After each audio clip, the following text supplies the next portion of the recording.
Huge Tesla news is coming out right now. Supposedly, the rumor is that V13 has reportedly rolled out to employees already. It's crazy that this video released by Tesla just now is not the biggest news today. The limiting factor count even says this is one of the most jaw-dropping things I've seen Tesla do. The speed and dexterity here are phenomenal. Phil works for Tesla, and he just posted this. Obviously, he's referring to FSD V13. Tesla's AI lead Ashok also just posted that V13 is looking fire. Another Tesla engineer is also posting. He says that this version V13 is powered by Cortex, the giant new AI training supercluster built at Tesla headquarters. Elon himself replied to Ashok with a rocket and cool sunglasses emoji. This of course has the whole Tesla community excited, and as I'm recording this, Tesla stock is up 3.69% today already, so make sure to click that like button if you like that. A lot of Tesla investors are also quoting this post, which was made by an ex-Tesla AI engineer. He guesses the AI team just finished a regular meeting with Musk. Musk was very satisfied with the evaluation of results of V13 and agreed to release it internally. Finally, he wished everyone a happy Thanksgiving. Happy Thanksgiving, by the way, to all of my American friends, and would come back next week to do the same again, to review everything. This ex-Tesla engineer, by the way, is a Tesla stock investor and seems like he believes Tesla's stock will 10x. His ex-Twitter handle says he's from Dallas, but all of his posts are mostly in Chinese. It is certainly great to see an ex-Tesla engineer who is this bullish about the company. Now, if V13 is indeed that much better than the previous FSD version, this post is definitely right. It's very dangerous for us Tesla owners to be driving around with old stinky V12. Send V13 to everyone. And then there's a big discussion going around the FSD tracker, and this is quite important to pay attention to because you can see that there's a decline, supposedly a big one. The current FSD version, according to the tracker, has city miles to critical disengagement of 68, which seems like zero improvement from FSD V11. If you actually used V11 and V12, you know there's a massive difference between the two. So how come the data says that there's no difference at all? On top of that, this has now become one of the most quoted statistical reasons for Tesla bears to short the stock or feel bearish. And even some bull accounts have turned to the Tesla shorts because of these stats. And this is just one reason why it's actually so important for you yourself to try the car and experience full self driving, because if you have experienced both versions, you know the difference is monumental. One simple explanation for the difference in the statistical performance could simply be that V11, for example, I have never regularly engaged in difficult scenarios, whereas V12, I am pretty comfortable leaving FSD turned on even if I'm going through a construction zone or through some weird intersection. If anything, if it's my first time in that location, I will on purpose turn it on because often it just drives in a way that a local person would drive. Not always, but sometimes it does. But let's dig into exactly what's happening with this data in this specific case, 12.5.4.2, which is supposedly just as bad or good as V11. So the FSD tracker says that there are currently 25 testers contributing 10,000 miles of hardware 3 and 4 data, but 97.8% of those miles came from hardware 3 and not hardware 4. On top of that, out of these 9,780 miles, 8,180 of them came from just 5 testers, and they alone contributed 35 of the 36 critical disengagements reported. And on top of all of that, 5,000 miles, so 50% of the total miles, came from just one tester. But to make matters even more murky, there are some clearly malicious testers as well. For example, there were 7 obstacle avoidances reported, which means FSD will crash into some obstacles every 1,428 miles. But did you know that 6 of these 7 disengagements came from just 2 testers driving only 20 miles combined? Tester 198 drove almost 9 miles and reported 6 disengagements, 4 of them being obstacle avoidance. Tester 155 drove 13 miles and reported 2 obstacle avoidances. And by the way, these Could be real disengagements, maybe all of that actually did happen. The bigger problem here is you have different testers testing each version. We want to test everything under the exact same conditions, which is why the tracker is not exactly all that accurate, because you have different people with different driving styles and different locations performing different things. But let's do a quick actual test here.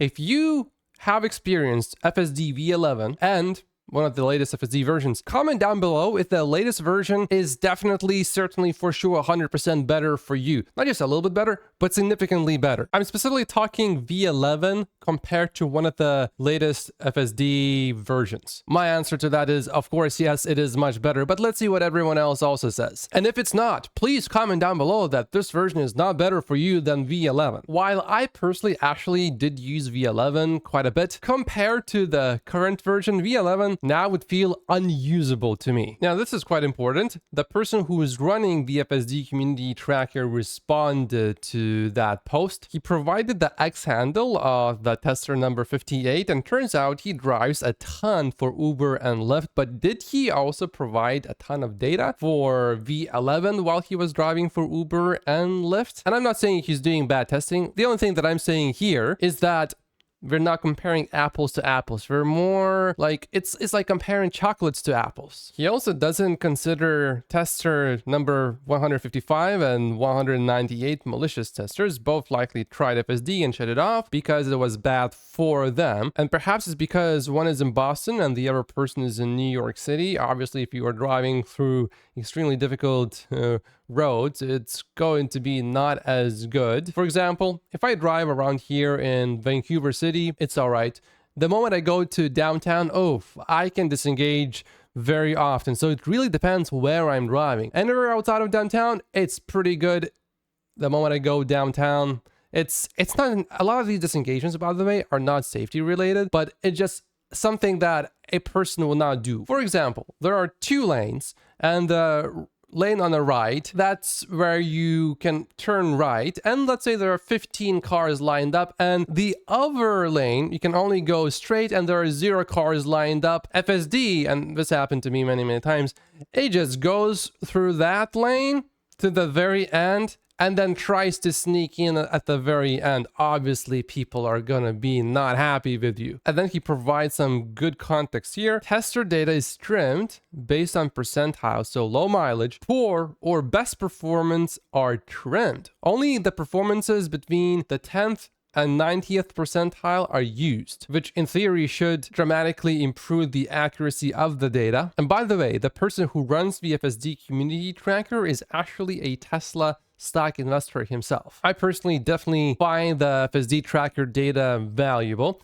but in terms of just taking it at face value, I would compare it to Tesla stock Wall Street targets from like 2018 and 19, or almost any time really, because if you just invested based on a lot of these price targets, you wouldn't have gotten really that far with Tesla stock. Sure, all of that is nice to look at, but what's more important is to think everything through clearly. Elon Musk is the guy that has done the impossible over and over again. Recently, he has started launching starships into space, and one of the boosters was successfully caught, and now they're going to try to catch the actual starship itself. We are talking about the guy who basically, we can say, sort of single-handedly electrify the whole industry, or to be more accurate, push everyone towards that. And to date, according to Elon Musk, and he said this during one of the earnings calls, Tesla is the only company that profitably sells EVs. Other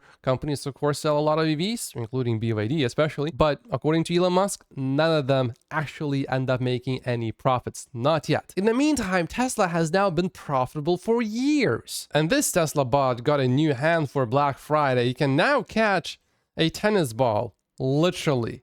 And it does that successfully and sort of, it was paying attention, but it's still pretty amazing looking at this. Bam, and just caught it. Just like Tesla bears will be caught off guard when Tesla finally solves FSD, makes it safer than human driving, and then the stock rallies and explodes again in their face. Tesla investors are calling this progress insane, and then a lot of people are commenting about the knees and the legs. And It's not a big movement, it's a subtle movement, but check this out. Notice how the entire body, you never see a moment where you think, oh, I think he's gonna fall, or it could fall. No chance that at any point the Tesla bot had even a slight possibility of falling. Everything was extremely controlled, and look at these knees. It's a subtle movement, but it stays steady the entire time. ARK Invest analysts are also very impressed. Sam Core specifically is super impressed. And check out, even Fred from Electric, who is no longer a Tesla stock investor, many would say he's more of a Tesla bear today, although I don't think he has any short position in Tesla stock. Even he acknowledges that this is impressive. He now says that Tesla will achieve useful Optimus robots at scale, faster than unsupervised self-driving. Now, if that happens, that's actually even better for the stock, because definitely no Wall Street analyst is expecting anything material from the Tesla bot probably in the next 5-ish years or so, meaning that the stock would just explode because everyone would be so caught off guard. And on top of that, the market for the Tesla bot in the future, in the end, I believe is going to be monumentally bigger than the market for full self-driving. So the bot becoming useful before full self-driving is actually deployed in robotaxis, that's the best outcome that you could expect from this. And according to Tesla critics, that outcome has just gotten quite a bit more likely. Farzad is asking, anyone else absolutely blown away by the progress Tesla is making with the bot? I feel like this thing is going to be doing a ton of useful tasks in the next 12 months. Value proposition starting to become undeniable. Absolutely, I agree with Farzad. Sawyer is definitely right here. I feel like 99.9% of the world has no clue of the incredible progress Tesla is making with Optimus, and that it's our little secret. Wait until those people realize what the Tesla bot is already capable of doing. The masses don't even have an idea of how decent FSD already is. So if they have no idea about the robotaxi potential, they definitely have no idea about the bot. A Tesla bot engineer also commented on all of this. Our new hand is much closer to human hand capability. It's even faster and has much more degrees of freedom, which will allow us to do many more tasks, such as catching a ball, which was almost impossible with the previous hand.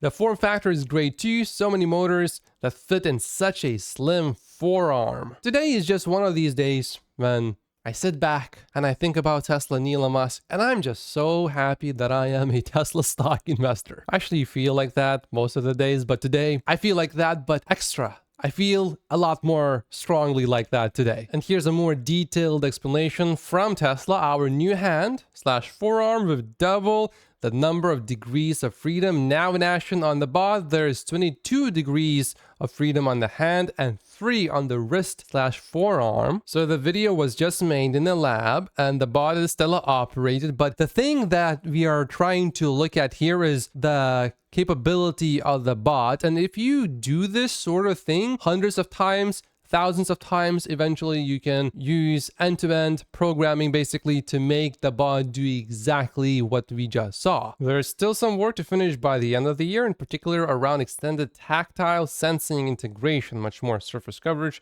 than the previous hand, very fine controls through tendons, and shaving some weight off the forearm. All actuation has been moved to the forearm, which has increased its weight. Interesting challenge around having enough squishiness, compliance, and protective layer on the fingers and the palm without affecting tactile sensing too much. Elon Musk is praising the team. Nice work by the Optimus team. Kathy Wood is also impressed. And this is actually pretty big news. For the first time ever, Tesla has officially introduced end-of-lease buyouts for the Model 3, the Y, the Cybertruck in the US. And they are also available for the Model S and Next. So that's for every model that Tesla produces currently. And to make everything even better, these lease buyouts are retroactive, meaning if you have a vehicle right now that is leased and your lease is coming to the end soon, you can actually buy out your vehicle from Tesla. It's not like you have to buy a new vehicle or lease a new vehicle and then wait for that lease to end for you to be able to buy it out. And to make everything even more convenient, Tesla Lease Trust customers will be able to request a buyout quote directly through the Tesla app. For those with leases from other lenders, you can contact your specific lender to initiate the buyout process. I have been advocating for this move for quite a long time now, and finally it has happened. There are a few ways to look at all of this. This possibly means that Tesla is not close to solving FSD, but I think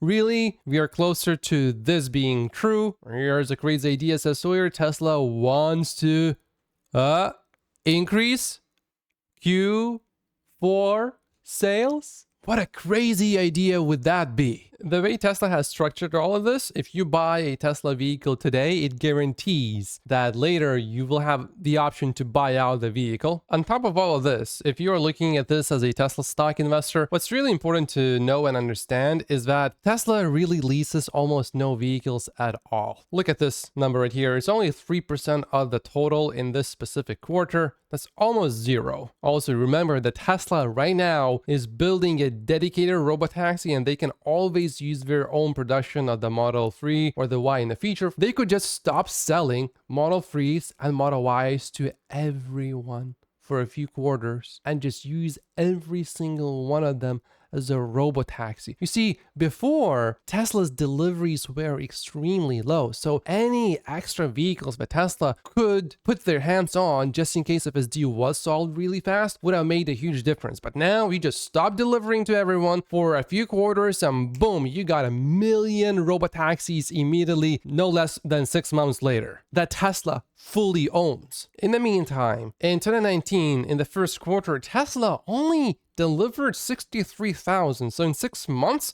Tesla would only be able to own 120,000 vehicles, very roughly speaking. I'm talking about new vehicles coming out of the factory. And now that number has basically 10x'd. Currently, Tesla also definitely has some excess production capacity, and it doesn't make sense to hold back. And there are definitely people that want to get a Tesla, but they look at it and they say, oh, if I lease it, I can't buy it out. But I don't want to just buy it outright right now. I just want to lease it. And then if I want to keep it, I would like to buy it out. And then these people look at all of that and they say, maybe not a Tesla. I'll just go with whatever car I had before. Because there are some people that really prefer leasing over financing. And that's definitely costing Tesla some sales, but no more going forward. We got a new picture of the Cybercab. Look at all of this space in the trunk. Now, I also wonder, what is all this space for? We know that there's no front, so you can put a lot of stuff in there. Seems like there's more space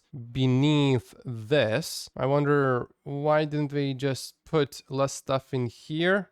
And I don't really personally, I almost never use the space beneath the cover here, but I would prefer more space here. Regardless of that, you can definitely fit a lot of stuff in here. You can fit luggages for 2 people if you're going to the airport. I'm pretty sure about that. Now, also see, there's this little panel here, which definitely opens up. What is that all about? People are saying that that's where the operator of the robot taxi sits.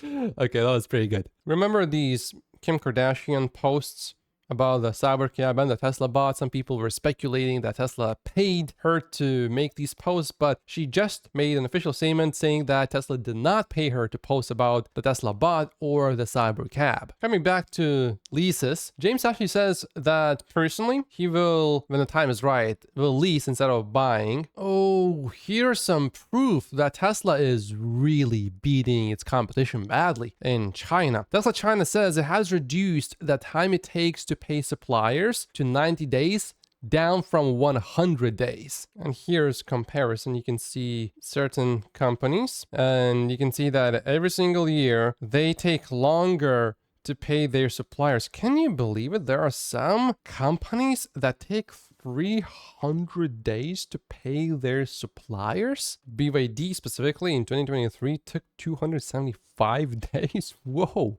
And look, some of the companies in the auto industry are struggling extremely. For example, an insider says that Nissan has 12 to 14 months to survive. And there was a big company in China asking its suppliers to extend the period of time in which they can pay their suppliers, and the supplier wrote this nasty letter back to them saying that you're stupid, basically. And the supplier refused to do further business with the company. And finally, and this took a long time for Volkswagen to announce, but they now are saying that it may, although it's still just may get rid of its direct-to-consumer sales model that Tesla inspired due to a challenging environment. They want to do this to save money. Oh, and that company that's asking its suppliers to wait a little longer to get paid, that company is SAIC, which is one of the biggest automakers in China. Nissan and SAIC together employ 330,000 people worldwide. So this is a pretty big deal that these companies are not doing supposedly all that well. Also, check this out. There was this big controversy with the CEO of Nissan years ago. He fled Japan because he was ousted, and it was a mess. But when he took over, Nissan sales exploded. And then he was removed here. And then look at what happened to Nissan sales. Leadership is important. And now, with him gone, Nissan is flirting with bankruptcy again. Oh, and if Volkswagen did not have enough on his plate already, the largest union in Germany just threatened Volkswagen with strikes across Germany beginning as soon as Monday. Okay, so there are more things about the Rivian loan, which is over $6 billion granted by the government to Rivian, and that really pushed the stock higher up. They must be meaningfully engaging with labor unions to create good paying jobs. That's one of the conditions of the loan, and make sure that 40% of the overall benefit flow to disadvantaged communities that are marginalized. I also saw people in the Tesla community saying that DEI stands for didn't earn it. Elon Musk is having a good time. He's spending Thanksgiving with the new administration. And he's sitting right next to President-elect, so obviously their relationship, at least as of this moment, is pretty strong. This is it for Tesla-specific news, by the way, for now, but I believe that the following is actually going to help Tesla go to $1,000 per share and actually well above that eventually. Elon Musk said, it's this time or never. We have the popular vote mandate, both chambers of Congress, and 6-3 majority on the Supreme Court. It's now or never to structurally reform the federal government. And look at this big win for Elon Musk. X now is getting its own section on Google News. It's titled Popular on X among other news websites. So Google is actually recognizing the importance of X in terms of news. Elon Musk also just met with Sylvester Stallone at the Thanksgiving dinner. Elon Musk must have made at least, I don't know how many, 10, 20, maybe even more posts about this podcast from Joe Rogan. I really like the podcast. I listened to maybe half of it and I will finish the rest later. It's really good. Here's one instance of Elon Musk reposting a little clip from the podcast. He said, the guest on the podcast who is in the tech space, he bought Twitter, which gave us a place to talk about all of this stuff. And number two, he himself started to express himself. So he gave the rest of us a permission structure to say these things. So this created a cascade where people felt safe and thought, oh, you can now talk about these specific things? Well, I have some things to say too. He also talked about how 30 tech founders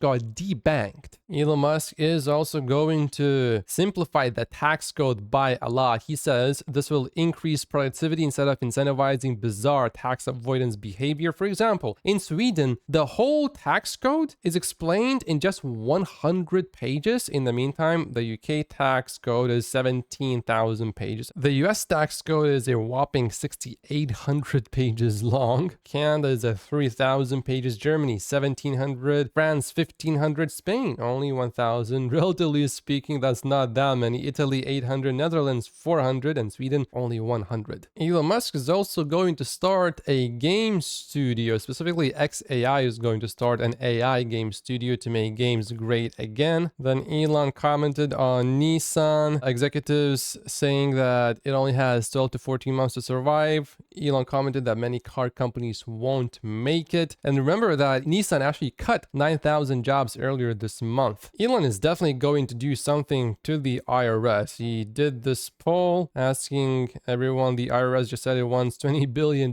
more money. Do you think its budget should be increased? Same, decrease, deleted. Yeah, so they're definitely going to get massive cuts. And seems like Elon likes the idea of flat tax for all, no loopholes. This is it for today's video. Make sure to like and subscribe if you haven't yet. And I believe Tesla stock is going to go to $1,000 per share. And I will see you probably on Monday.